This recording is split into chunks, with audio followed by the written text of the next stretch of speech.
People in Oke-Ado still talk about the day a simple loaf of bread taught a grown man the most important lesson of his life. It was the day Musa the baker almost lost everything he had built simply because he wanted success too quickly. Musa was known as one of the hardest working bakers in town. Every morning before sunrise, his small bakery behind the market was already hot with the fire of the ovens. His bread was soft, golden, and smelled so good that people passing the street would stop and stare through the window. His wife Zainab often warned him gently, "Slow down, Musa. You work like someone chasing the wind."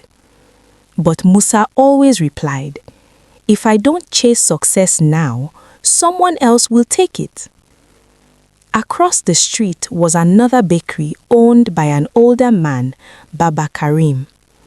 He worked slowly and calmly, yet his shop was always full of customers. One afternoon, Musa noticed a long line outside Baba Karim's shop, and jealousy crept into his heart. That night, he made a decision. "I will make more bread than anyone in this town," he told his wife.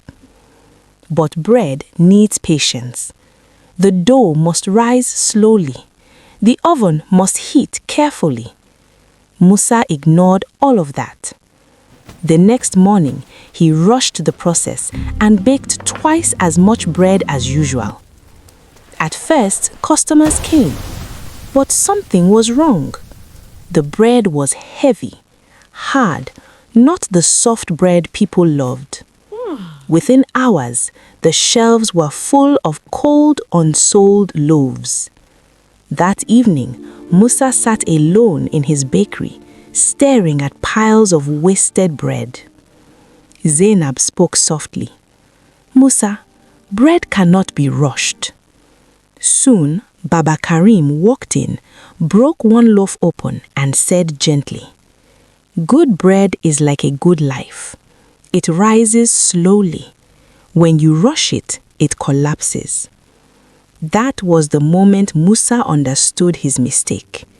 His problem was not competition, it was impatience. The next morning, Musa returned to his bakery before dawn. But this time he worked differently. He mixed the dough carefully. He waited patiently for it to rise.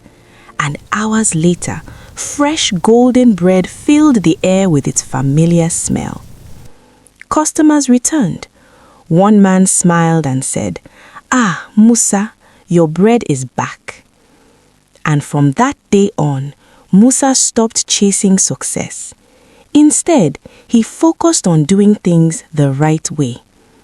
Because sometimes the greatest lessons in life come from the simplest things.